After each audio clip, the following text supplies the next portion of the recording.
নাফসাকা মাআল্লাযীনা ইয়াদউনা রাব্বাহুম, বন্ধু আপনি ধৈর্য ধরে তাদের সাথে বসেন, তাদের সাথে আপনি থাকেন, অর্থাৎ এই সাহাবায়ে কেরামদের সাথে থাকেন যে সাহাবায়ে কেরামরা সকাল সন্ধ্যা আল্লাহর জিকির করে করে আল্লাহকে খুশি করার চেষ্টা করতেছে। আপনি তাদের সঙ্গ ছাড়বেন না, আপনি তাদের সাথে থাকেন। তাদের সাথে যে বসতে পারবে সে বসুক, না হয় চলে যাক, তার আমার ইসলামের দরকার নাই। ঠিক না?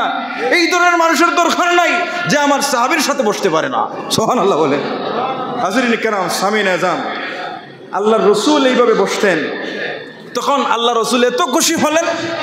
আল্লাহ রসুল এই যে আল্লাহ পাক যে এই আহলে সুফফার সাহাবায়ে কেরাম, এই গরিব সাহাবায়ে কেরামদের প্রতি যে আল্লাহ খুশি হয়ে এই সাহাবায়ে কেরামদের সাথে আল্লাহ রসুল উঠা বসা করতে বসতে থাকতে যে আল্লাহ বললেন, এই কথা শুনে আল্লাহ রসুল এত খুশি হলেন, এত খুশি হলেন।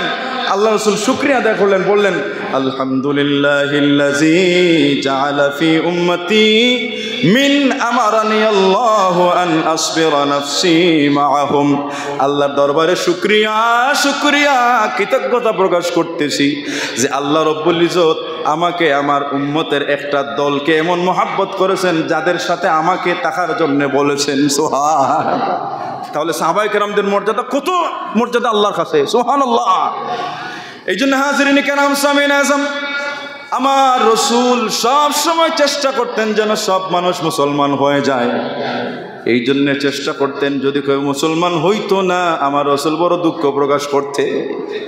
দেখেন, আমার রসুলের চাচা আবু তালিব, আমার রসুলের দাদাজান ইন্তেকাল করলেন। আমার রসুলের বয়স যখন 8.5 বছর, 8.5 বছর বয়সে আল্লাহ রসুল ইন্তেকাল করলেন।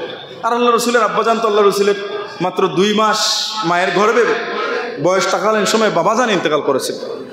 দাদা যখন ইন্তেকাল করলেন তখন আল্লাহ রসুলের অভিভাবকের দায়িত্ব নিলেন চাচা আবু তালিব। আবু তালিব নিজের সন্তানের মতো দেখেছেন। আবু তালিবের ছেলে ছিলেন আলী রাদিয়াল্লাহু তাআলা আনহু, আল্লাহ রসুলের চাচাতো ভাই। সুবহানাল্লাহ। আল্লাহ রসুলের জামাতা, মেয়ের জামাই ফাতেমা রাদিয়াল্লাহু তাআলা আনহার স্বামী আলী রাদিয়াল্লাহু তাআলা আনহু, আল্লাহ রসুলের চাচাতো ভাই। সেই সময় সেই শরীয়ত ছিল ভাইয়ের কাছে মেয়ে বিবাহ দেওয়া যাইতো, সেই শরীয়ত ছিল। পরবর্তীতে শরীয়ত এসেছে যে এই হুররিমাত আলাইকুম উম্মাহাতুকুম ওয়া খালাতুকুম বানাতুকুম, এই আয়াতটা অনেক পরে এসেছে এই হুকুমটা। তো হাজিরিন, আলী রাদিয়াল্লাহু তাআলা আনহুর বাবা হলেন আবু তালিব।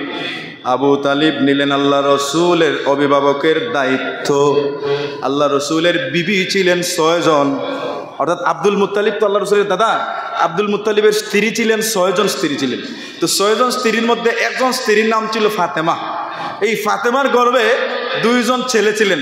একজন ছেলে ছিলেন আমার রসুলের আব্বাজান আব্দুল্লাহ, আর আরেকজন ছিলেন আবু তালিব।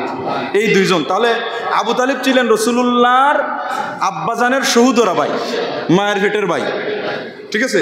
আর অন্যান্য যে আরও 8 জন ভাই ছিলেন, আল্লাহ রসুলের আরও 8 জন চাচা ছিলেন, সেরা ছিলেন আল্লাহর রসুলের আব্বাজানের হাত নগরের ভাই। বুঝছেন বিষয়টা? বইমাত্রেও ভাই।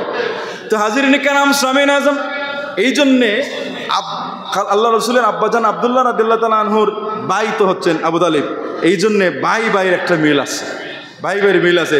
এইরকম মিল কিন্তু আবুল আহাবের ছিল না। ছিল?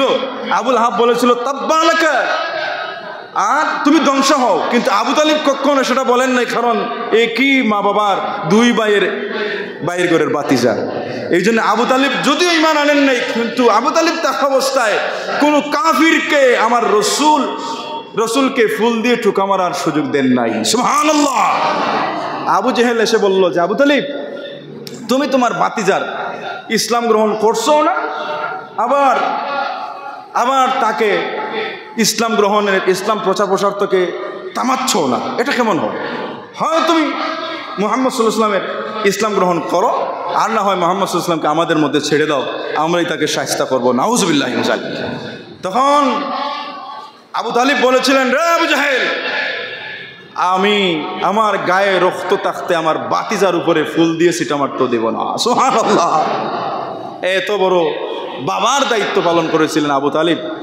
সেই আবু তালিব যখন সকরাতের সময়ে যখন জান বের হয়ে যাবে, রুহটা বের হয়ে যাবে, এমন অবস্থায় আল্লাহর রসুল আবু তালিবের ঘরে গেলেন। গিয়া দেখলেন চির জাহান্নামী। ফাওয়াজাদা ইনদাহু আবা জাহল ইবনে হিশাম। আল্লাহ রসুল সেখানে গিয়ে আবু জাহেল ইবনে হিশাম পেলেন। হিশামর ছেলে আবুল হাব, আবু জাহেল। এই জন্য আবু জাহেল রসুল্লাহর চাচা নয়, এটা গাউয়ালি চাচা। ঠিক কি বলি আমরা? গাউয়ালি চাচা। আল্লাহ রসুলের চাচা যে 10 জন ছিলেন, এই 10 জনের মধ্যে আবু জাহেল চাচা, ঠিক এটা গাউয়ালি চাচা। এই আল্লাহ রসুলের বংশের চাচা নয়। আব্দুল মুত্তালিবের ছেলে আল্লাহ রসুলের চাচা নয়, সে ছিল হিশামের ফুয়া।